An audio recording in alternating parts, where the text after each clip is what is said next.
이 시간 우리에게 주시는 하나님의 말씀은 요한복음 9장 3절과 4절 말씀입니다. 오늘 본문에 있는 내용은요, 예수님께서 제자들하고 같이 이렇게 길을 가는데 보니까 날 때부터 앞을 못 보는 사람이 있었던 거예요. 그러니까 제자들은 얼른 생각하기에 이 사람이 왜 앞을 못 보게 됐을까? 이유가 뭘까? 그 원인이 궁금했던 거예요. 그런데 예수님께서 하신 말씀이 다른 데 원인이 있는 것이 아니고 주께 영광을 위함이다. 하나님께서 하신 일을 드러내기 위함이다. 이렇게 이제 말씀을 하시면서 오늘 본문 3절 4절을 말씀하고 계시는 거예요. 예수께서 대답하시되 이 사람이나 그 부모의 죄로 인한 것이 아니라 그에게서 하나님이 하시는 일을 나타내고자 하심이라. 4절 합독합니다. 때가 아직 낮음에 나를 보내신 이의 일을 우리가 하여야 하리라. 밤이 오리니 그때는 아무도 일할 수 없느니라 하면서 우리들더러 그러므로 너희들도 얼른 일을 해라. 밤이 되기 전에 일을 해라. 이렇게 말씀하신다는 거죠. 그래서 제목을 주님의 일꾼이라고 정해봤는데요. 민수기 31장 성경책을 보면은요, 우리 잘 알고 있는 내용 아시죠? 그 나귀가 입을 열어가지고 제사장한테 당신 거기 가면은 죽어. 하나님의 천사가 지금 칼을 들고서 당신한테 목을 내려치려고 해서 그래서 내가 당신 살리려고 내가 안 나가고 옆에 있었던 건데 왜 자꾸 나를 두들겨 패느냐고 나귀가 그렇게 말하는 장면이 나오죠? 그게 이제 민수기에 나오는 내용인데요. 그 뒤에 내용이 민수기 31장에 그 뒤에 내용이 어떻게 나오냐면 이스라엘 군대하고 발람의 군대하고 이제 싸운 거예요. 발락이라고 하는 제사장이 나귀를 타고 가다가 이제 그런 일을 겪었고요. 발람이라고 하는 사람하고 그 발람이라고 하는 사람의 군대하고 이스라엘 군대하고 싸운 거예요. 싸워가지고 엄청나게 이겼어요. 누가요? 이스라엘 군대가 이겼어요. 이기고 난 뒤에 전쟁에서 이기게 되면은 뭐가 있어요? 전리품이 항상 있잖아요. 그쵸? 전리품을 이만큼을 챙겨가지고 돌아오는 거예요. 돌아왔는데 하나님께서 모세를 통해서 뭐라고 말씀하시냐면 민수기 31장을 보면은요, 야 모세야 전리품을 정확하게 반으로 딱 나누거라 이래요. 딱 반으로 나눴어요. 나누었더니 요 반은 전쟁터에 나갔던 군인들에게 주고 요 반은 전쟁터에 나가지 않은 다른 백성들에게 주어라 이렇게 말씀하세요. 그러면 이스라엘 백성이 대략 60만 명이거든요. 60만 명인데 전쟁터에는 누가 나갔냐 하면 각 지파마다 1000명씩. 그럼 총 몇 명 나갔습니까? 12지파니까 12,000명 나갔어요. 60만 명 중에서 12,000명이 전쟁터에 나가고요. 나머지 이제 그냥 60만 명이 셈이죠. 이 사람들은 그냥 남아 있었거든요.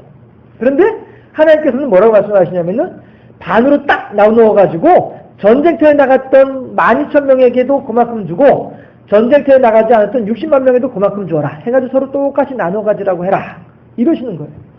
한번 생각을 해보세요. 똑같은 빵이 있는데 이쪽 빵은 3명이 나눠 먹고 이쪽 빵은 300명이 나눠 먹으면은 어느 쪽 빵을 누가 더 많이 먹겠냐고요. 그렇잖아요? 그건 간단한 위치거든요. 그런데 하나님께서 또 뭐라고 말씀하시냐면은 전쟁터에 나갔던 사람이 나누어 가진 전리품, 이 나누어 가진 물건들 가운데에서 전쟁터에 나갔던 사람들은 500분의 1을 하나님께 예물로 드려라. 이러는 거예요. 전쟁터에 안 나간 사람들보다도 더 많이 받았는데 더 많이 받은 것 가운데서도 500분의 1만 하나님께 드려라. 이렇게 말씀을 하세요. 그런데 전쟁터에 안 나간 사람들은 그 받아봐야 세 발의 피 요만큼밖에 못 받았는데 요만큼 받은 것 중에서도 하나님께 바치는데 얼만큼 바치냐면은 50분의 1을 바치라고 해요. 요만한 빵덩어리를 500분의 1로 나눠서 드리는 거하고 똑같은 빵덩어리를 50분의 1로 나눠 드리는 거하고 어떤 게 더 많이 드리느냐 하는 거예요. 그렇죠? 해서 예수님께서 이런 상황을 두고서 뭐라고 말씀하시느냐 하면 가진 자는 더 가지게 될 것이고 없는 자는 그나마 있는 것조차도 빼앗기리라 말씀하신단 말이에요. 이거는요 중요한 내용이에요. 중요한 의미가 들어있습니다. 잘 생각해 보세요. 하나님께서 전쟁터에 안 나갔던 사람들, 이 사람들을 두고서 어떤 감정이 있어가지고 너희들 말이야, 전쟁도 하러 나가지도 않고 말이야, 무서워가지고 벌벌 뒤에 떨기나 하고 말이야, 이러면서 어떤 그런 우리말로 뒤끝이 있어가지고, 그래서 그 감정이 상해가지고 이스라엘 백성들한테 그렇게 남아있는 사람들, 전쟁터에 나가지 않았던 남아있는 사람들, 그 사람들이 그렇게 박하게 부르셨느냐? 그게 아니라는 거예요. 하나님께서 뒤끝이 있어가지고, 야, 그 뒤끝 오래가네, 이런 뒤끝이 있어가지고 그렇게 하신 것이 결코 아니라, 도리어 목숨을 걸고 전쟁터에 나가서 일했던 사람들, 싸웠던 사람들, 그 사람들의 마음, 그 사람들의 정신을 더 기리기 위해서, 그 사람들의 행했던 일들을 더 높여주기 위해서 그렇게 행하시는 것이다 라고 하는 거죠. 그러니까 보세요. 10문화를 남긴 사람이 있어요. 한 문화를 가지고서 10문화를 남긴 종이 있었어요. 그랬는데 주인이 한 문화 가지고 있는 종의 그 한 문화를 빼앗아 가지고 10문화를 가지고 있는 종에게 준단 말이에요. 그럴 때에 종이 뭐라고 해요? 아이고 주인님, 저 이미 10문화가 있는데요? 라고 말씀하시니까 그때 하신 말씀이 이거거든요. 그래서 받아두어. 가진 자는 더 많이 가질 것이고 없는 자는 그나마 있는 것조차도 빼앗길 거야. 받아둬. 말씀하신다고요. 이거는 하나님께서 야, 한 문화 가지고서 그래 일을 하면 게으르게 이 나쁜 녀석아 하면서 그 한 문화 가진 사람을 욕하고 한 문화 가진 사람을 혼내주려고 그 한 문화를 빼앗아가지고 10문화에게 주는 게 아니라니까요. 그게 아니고 10문화를 남긴 사람의 행한 일들을 더욱더 높여주기 위해서 한 문화 사람을 욕하려고 하는 것이 아니라 10문화 사람을 더욱더 높이기 위해서 그 과정 속에서 그런 일이 이루어지는 것이다 라고 하는 겁니다. 이건 중요한 내용이에요. 자, 우리가 열심히 일을 했습니다. 열심히 일을 해가지고 그것으로 인해서 하나님으로부터 받는 것, 이것은 어떻게 보면 당연하다라고도 할 수 있을 것입니다. 하지만 일을 하지 않았습니다. 도리어 신앙생활에 있어서는, 영적인 세계에 있어서는 중간지대가 없죠. 흙 아니면은 백이에요. 그렇죠? 모 아니면 도예요. 예, 영적인 세계에 있어서는 중간지대가 없습니다. 네, 해서 이 사람이 하나님의 뜻에 순종했느냐? 안 했어. 그럼 어떻게 되는 거예요? 그 사람은 마귀의 종노릇을 하는 사람이란 말이에요.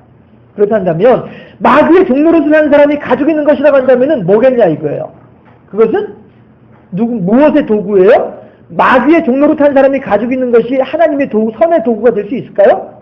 아니란 말이에요. 그렇기 때문에 그에게 있는 것을 빼앗아 가지고 그에게 그것을 없애버려야 된다라고 하는 것이죠. 얼마 전에 미국 보스턴이라고 하는 동네에서 폭탄이 터지는 바람에 많은 사람이 다치거나 죽었습니다. 얼마나 큰 불행한 일이에요. 그렇죠? 그렇다면 그 불행한 일을 미연에 막을 수 있었다고 한다면 어떻게 하면 그 일을 미연에 막을 수 있었겠어요? 그 사람들로부터 그들이 가지고 있는 그 압력밥솥을 빼앗아야만 하는 거예요. 왜? 그 압력밥솥이라고 하는 것은 결코 선의 도구로 쓰임받는 것이 아니고 악의 도구밖에 안 된단 말이에요. 그러니까 그걸 빼앗아야 되는 거죠. 하나님께서 한 문화 가진 자에게 한 문화를 빼앗아가지고 10문화에게 주는 것은 한 문화 가진 자를 욕하려고 하는 것이 아니라 10문화 가진 자를 높여주는 것이고, 또한 한 문화 가진 자로 하여금 더 이상의 악한 일을 범하지 않을 수 있도록 막아주기 위함이다라고 하는 거예요. 이것이 아주 중요한 내용인 것입니다. 해서 따라하시죠. 왜냐하면 그렇게 함으로 말미암아서 그 한 문화 가진 자가 그나마 악한 일을 한 걸음 더 나아가서 악한 일을 할 수 있는 가능성을 그나마 제거해 주시는 것이 이게 하나님의 사랑이고 은혜다라고 하는 것입니다. 한번 따라해 보실까요? 하나님은 심지어는 마귀의 종노릇을 했어도 어떻게 해주실까요? 사랑해 주신다는 거예요. 이게 복음입니다. 마귀의 종노릇을 한 사람조차도 하나님께서는 사랑하셔서 그를 불쌍히 여기시고 긍휼히 여기셔서 더 이상의 죄를 짓지 아니할 수 있도록 해주시고, 어떻게 해요? 생명과 평안의 길이 여기 있으므로 너희들이 이곳으로 오너라 라고 초청하고 계신단 말이에요. 수고하고 무거운 짐진 자들아, 왜 수고하고 왜 무거운 짐을 졌어요? 내가 주는 멍에는 쉽고 가벼움에도 불구하고 하나님께서 주시는 멍에를 매는 것이 아니라 마귀가 주는 멍에를 매다 보니까 죽이고 멸망시키는 것밖에 없는 마귀가 주는 멍에를 매다 보니까 수고하고 무거운 거예요. 그러므로 하나님께서는 뭐라고 해요? 그들과 하여금 다 내게로 오라, 내가 너희를 편히 쉬게 하겠노라 약속하신 분이 하나님이란 말이에요. 마귀의 종노릇을 하는 사람조차도 하나님께서 사랑하시면서 구원의 길을 기뻐하신 분이 하나님이시다. 이게 복음이란 말이죠. 우리들은 안 그렇잖아요. 우리들은 뒤끝이 있어가지고 10년 지난 일도 20년 지난 일도 어제 일처럼 그렇게 막 이야기하잖아요. 그렇잖아요. 저희 진짜 사실 솔직히 저도 마찬가지고요. 저도 20년 전 일, 30년 전 일 지금도 그대로 어제 일처럼 이야기해낼 수 있어요. 야, 참 사람이 그런 것들을 이렇게 안 잊어버려지더라고요. 사람이 그렇더라고요. 그러나 하나님은 아니시란 말이에요. 하나님은 우리는 아직까지도 그 사람 중에서 왜 저 인간 하면서 막 우리들은 아직까지도 그러고 있음에도 불구하고 하나님은 그렇게 하지 아니하신다. 이것이 복음이다 하는 거예요. 내 주여 이 죄인도 용서받을 수 있나요? 벌레만도 못한 내가 용서받을 수 있나요? 여기까지. 나머지 집에 들어가서 사세요. 어느 집사님처럼 그렇게 은혜 받으면서 집에서 혼자 통곡하세요. 당연합니다. 우리들은 그렇게 용서받을 수가 있습니다. 왜냐하면 아침에도 말씀드리고 늘 말씀드리는 일인 것처럼 하나님께서는 결코 우리들을 구원하려고 하신 하나님이지 우리들을 지옥불로 멸망시키려고 거기 집어넣으려고 뒤통수 막 밀어당기고 이런 하나님이 결코 아니시다라는 것입니다. 이만큼의 꽃들만 있어도 그 꽃들을 가지고서 우리들을 구원해내려고 하신 분이 하나님이시다라고 하는 사실. 그래서 그만큼 우리들을 사랑하시면서 더 큰 기쁨으로 우리들에게 구원의 은총을 베풀어 주시는 이 하나님이신 것을 우리 모두가 마음에 깊이 새기면서 더욱더 크게 하나님께 감사할 수 있기를 바랍니다. 그렇게 구원을 받기는 받지만, 그렇죠? 예, 뒷꼭지가 뜨끈뜨끈하고 뒤통수가 무겁고 이렇게 구원을 받으셔야 어떻게 하겠냐 하는 것입니다. 그렇기 때문에 하나님께서는 우리들에게 하나님 앞에서 할 말이 있도록 하기 위해서 일을 맡기시는 거예요. 하나님의 힘이 없어가지고 우리들에게 대신 일해달라고 하신 하나님 결코 아니다 하는 것이죠. 맞아요. 연세 높으신 어르신들 농기계 만지기도 다루기도 쉽지 않으시고 경운기 사고가 그렇게 많이 난다면서요? 예, 경운기 갑자기 휙 돌아가면서 그냥 그렇게 어른들을 막 다치게 하는 경운기 사고가 많이 난다고 하던데, 네, 이렇게 연세 높아지면서 농기계 다루기도 힘들어지시고 막 이렇게 하면은 이제 뭐 다른 사람에게 맡기기도 하고 아니면 이제 멀리 나가 있는 자녀들일지라도 야야 빨리 와라 해가지고서 이렇게 일을 처리하기도 하고 이렇게 해요. 사람들은 그렇게 하지만 하나님은 결코 우리들을 불러가지고 일거리를 맡기시는 이유가 하나님께서 귀찮아가지고 아니면 하나님께서 할 수 없어가지고 어쩔 수 없어서 그렇게 그냥 이렇게 자녀들을 불러가지고 일을 맡기시는 거 하는 것이 아니라 도리어 우리들에게 상급을 주기 위함이다라고 하는 것이죠. 해마다 뭐 그 반복되는 일이겠습니다만은 여름 내내 틈날 때마다 내려와가지고 농사일을 도와주는 그런 자녀들이 있습니다. 예, 얼마나 고마우시겠어요. 그런 자녀들이. 그 오래간만에 모처럼 쉬는 날인데도 불구하고 쉬지도 않고 그냥 식구들 다 데리고 내려와가지고 농사일 도와줘서 또 그냥 불이 나게 올라가고 하는 그런 뒷모습을 볼 때 참 고맙지요. 그리고 가을에 그런 자녀들에게 막 바리바리 싸주실 때에는 기분도 좋고 그렇겠죠. 제가 상상을 해봤어요. 그 받는 자식의 입장에서 상상을 해봤어요. 여름 내내 나는 놀러 다녔어요. 여름 내내 나는 식구들하고 놀러만 다니고 시원한 그늘 밑에서 놀기만 했어요. 그랬는데 가을이 되니까 어머니 아버지가 오라고 하셔가지고 내려가 봤더니 쌀을 한 가마를 싸가지고 주시는 거예요. 그거 받아가지고 오려면 얼마나 그 걸음이 무겁겠습니까? 그렇죠? 그러나 틈나는 대로 가가지고 일했어요. 그래가지고 막 같이 막 이런저런 얘기도 하고 논두렁에 앉아서 밥도 먹으면서 같이 열심히 일을 했어요. 그러면서 가을에 어머니 아버지가 싸주시는 거 알았지 하고서 당당하게 그 들고서 올라갈 수 있지 않냐 하는 거예요. 하나님께서 우리들에게 일을 맡기시는 이유가 여기 있다는 것이죠. 나중에 하나님의 심판의 보좌 앞에서 아이고 하나님 제가 한 것 별로 없는데 이렇게는 많이 죄송해서 이래서 어떻게 되겠냐 하는 거예요. 하나님 감사해요. 제가 있잖아요. 이것도 하고 저것도 하고요. 하나님 다 기억하고 계시네. 하나님 잊어버릴 줄 알았더니 하나도 안 잊어버리고 다 기억하고 계시네요. 감사해요. 이거잖아요. 하나님 앞에서 당당하고 하나님 앞에서 활기 있고 하나님 앞에서 활기찬 어떤 그런 모습으로 세워지기를 위해서 그래서 하나님께서 우리들에게 일을 맡기신다. 고로 우리들이 하나님의 일을 할 수 있다고 하는 것은 우리들에게는 고역이 아닙니다. 우리들에게는 괴로운 일이 아닙니다. 어렵고 힘든 일이 아니라는 거예요. 감당치 못할 시험 당하면 허락지 아니하신다고 하셨으니까 도리어 하나님의 은혜인 줄로 믿으시기를 바랍니다. 소리가 별로 안 큰데요? 하나님의 은혜인 줄로 믿으시기 바랍니다. 예. 결국 우리가 하나님으로부터 주님의 일꾼으로 부르심을 받는 것 자체가 하나님의 큰 은혜인 줄로 믿습니다. 디모데전서 1장 12절 13절 말씀을 제가 봉독해 올릴게요. 나를 능하게 하신 그리스도 예수. 다 같이 한번 찾아보실까요? 디모데전서 1장 12절 13절 말씀입니다. 디모데전서 1장 12절 13절 말씀. 제가 진 성경은요 신약 337페이지 디모데전서 1장 12절 13절 신약 성경 337페이지 디모데전서 1장 12절 13절 말씀을 함께 합독하겠습니다. 12절 말씀.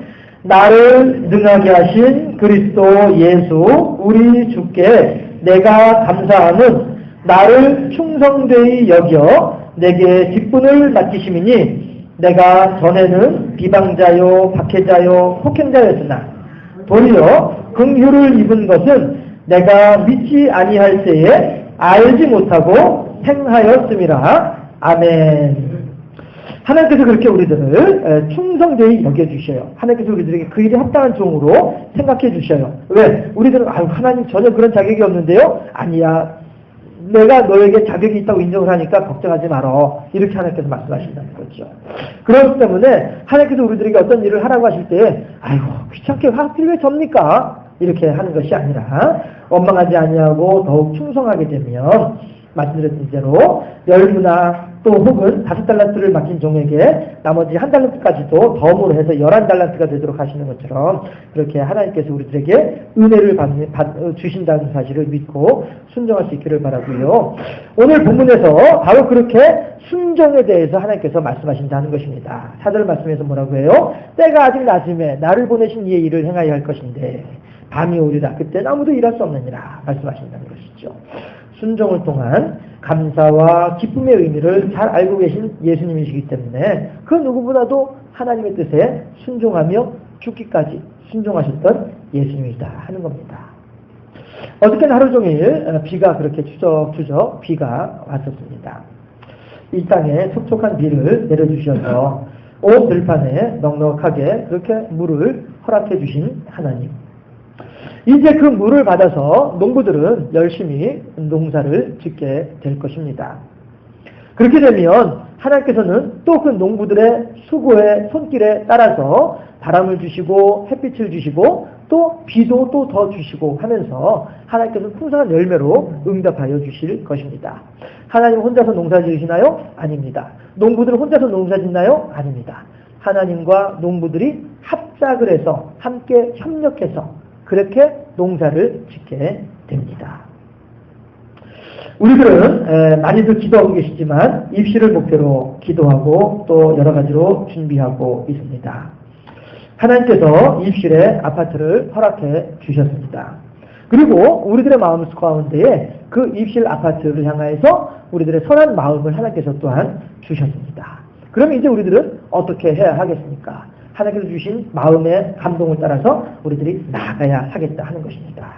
우리가 나가서 외치고 권면하고 기도할 때에 또 하나님께서는 그들의 마음 가운데에 변화라고 하는 열매를 허락해 주실 줄로 믿습니다.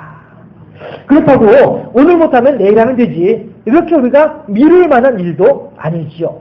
농사 일이라고 하는 게 그날 못하면 때를 놓치면 안 된다면서요. 그 뒤가 더 막 힘들어지고 그런다면서요. 저는 잘은 모르지만 듣는 이야기다. 우리 속담에 닭 쫓던 게 지붕 쳐다본다고 하는 말이 있죠. 때를 놓치게 되면 우리 또한 그렇게 되지 않겠느냐 하는 것입니다. 어리석은 5처녀의 교훈을 우리들은 마음에 깊이 새겨야만 할 것입니다. 다시 오마 약속하신 주님께서 다시 오실 그 날이 멀지 않았습니다. 그렇기 때문에 주님 오시기 전에 더 이상 밤이 되어져서 오늘 본문 4절 말씀처럼요 어두워져서 더 이상 일을 할 수 없을 그 때가 오기 전에 한 사람이라도 더 전도하고 한 사람에게라도 더 권면하고 한 사람이라도 더 붙잡고 기도하면서 이 영의 열매를 풍성하게 거두어서 하나님 앞에 당당하게 기쁨으로 그 열매를 드리고 그럼으로써 하나님의 베풀어 주시는 분복의 풍성함을 또한 기쁨으로 누리는, 그렇게 하나님께 큰 영광 돌려드리는, 하나님의 큰 형통의 은혜를 받는 우리 모두가 되어질 수 있기를 주님의 이름으로 축원합니다. 기도하겠습니다. 할렐루야. 보이신 아버지 하나님 감사합니다. 하나님께서 우리들에게 일거리를 맡기시고 하나님께서 우리들에게 그 일에 대한 감동을 허락하시는 것은 하나님께서 할 수 없어 그 일들을 우리더러 대신 해달라고 하시는 것이 결코 아닌 줄을 저희들은 믿습니다. 도리어 우리들에게 있는 자그마한 것을 통하여 하나님께서 크게 사용하시어서 우리들에게 더 큰 은혜로 되갚 갚아주기 위하여서 우리들을 불러주신 줄로 믿사오니 감사하고 하나님의 부르심에 더욱더 아멘으로 화답하여 순종할 수 있는 우리 모두가 될 수 있도록 인도하여 주시옵소서. 그로 인하여서 저희들을 통하여 부족하고 미약하나마 저희들이 하나님께 저희들에게 주신 것을 돌려드릴 때에 하나님께서는 더욱더 풍성한 열매로 응답하실 줄로 믿사오니 그렇게 저희들을 통하여 하나님의 나라가 아름답게 확장되게 하시옵시고 저희들을 통하여 하나님의 권능이 많은 사람들에게 증거되어지는 데에 쓰임받는 저희들이 되게 하시옵시고 그렇게 하나님께 영광 돌려드리는 가운데 하나님 허락하시는 분복의 풍성함을 누리는 복되고 아름다운 우리가 될 수 있도록 우리 장산교회가 될 수 있도록 이 지역이 될 수 있도록 인도하여 주옵소서. 감사하고 예수 그리스도 이름으로 기도드리옵나이다. 아멘.